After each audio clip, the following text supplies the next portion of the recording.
Sa susunod nating food trip, let's go local dahil ang ating titikman ang mga kakaning espesyal. Alin sa mga ito ang the best in the metro?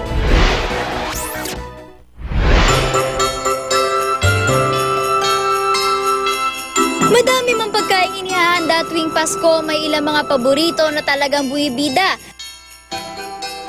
Gaya ng iba't ibang kakaning katakam-takam.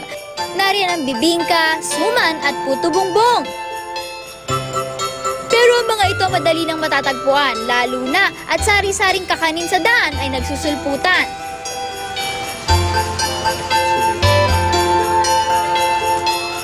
Sundan na lang ang masasarap na amoy ng mga ito.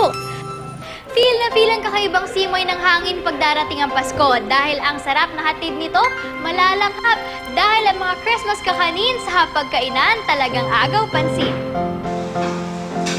Pero kung tatalasan pa ang pang-amoy, kakaibang kakanin ang inyong madidiscover. Dahil ang aming trip ngayon, Christmas kakanin with a twist. Ang katakam-takam na pahabang puto bongbong ngayon meron na ring bagong hugis. At ang lasa, mas pinabongga. Yan ang hindi bola. Sa lutong at sarap, hindi ka mabibitin. Yan ang hatid ng crunchy puto bongbong balls.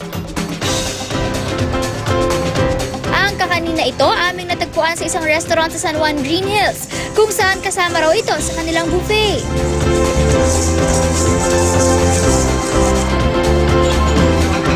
Puto bongbong balls na isip raw ni Chef Jack gawin para mapadali ang pagluluto ng kakaning ito. I wanted to replicate the flavor. At the same time, kinoconsider na hindi naman lahat ng mga tao meron yung cooking vessel.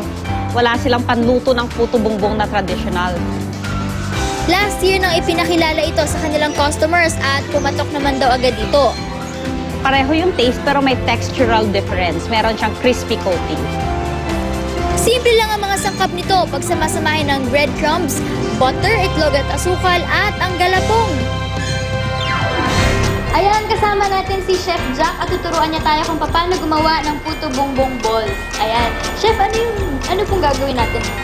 So, yung madali lang siyang gawin, ito yung galapong. Galapong na siya na violet rice, glutinous na violet rice. Tapos, pwede natin siya bilugin. Yan, you can get one.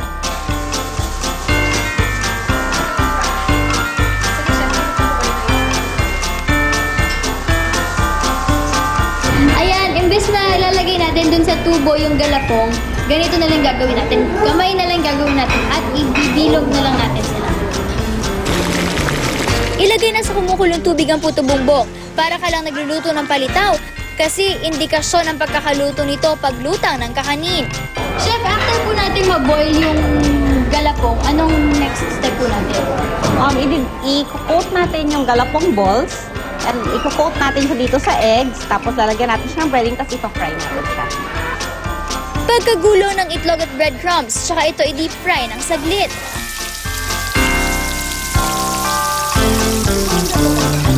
Pagkaluto, sa asukal naman ito igulong. At ang finishing touch, latik on top. For only 40 pesos, 6 pieces na ng crunchy puto bongbong ang inyong matitikman. Very chewy, saktong-sakto yung pagluto ng galapong. Tapos, hindi siya ganun katamis, hindi siya ganun katabang. Nai-even out nung galapong, yung pagkamatabang ng galapong, yung sweetness ng sugar at saka ng latik. Sarap. Mula sa malutong na puto bongbong balls, isang Pinoy-Italian dessert naman ang ating titikman. Ang suman panakota. Sa dessert table ng isang restaurant sa Quezon City, isa ito sa pinakasikat.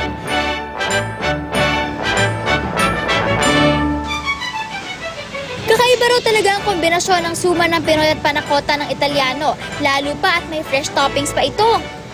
Kahit ano naman pong fruits ang ilagay mo, pwede pong any fruits, pero especially po yung mango. Dahil masarap po yung biko sa mango. Partner po talaga ng biko sa mango. Para sa suman, gata, malagkit na bigas, sugar at butter ang kailangan. Vanilla, whipping cream, gulaman at asukal naman para sa panakota. Sa melted butter, iniluluto ang muscovado sugar. Hintayin ito mag-caramelize o matunaw at saka ihalo ang gata. Ang Ang napakuluang bigas ihalo sa asukal hanggang magdikit-dikit ang mga sangkap. Para naman sa panakota, iluto ang gulaman sa tubig. Ibabad saglit ang dahon ng pandan para sa dagdag aroma at lasa. Tanggalin ang pandan at ibuhos ang whipping cream.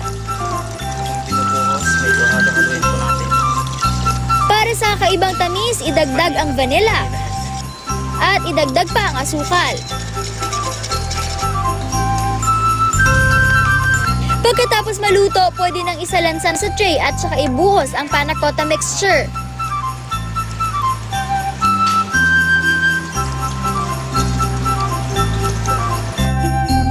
Kailangan palamigin para mag-settle ang panna cotta sa suman. Ayan at ready na ang easy but simply delicious na suman panna cotta. Ang bite-sized version ng bagong lasa at itsura ng suman matitikman for only 10 pesos.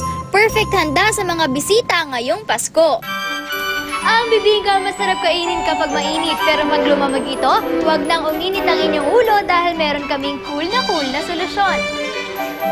Ang inyong Pasko gawin nating mas malamig sa pamamagitan ng bibingka ice cream. Kuhang-kuha nito ang kombinasyong alat at tamis ng real bibingka.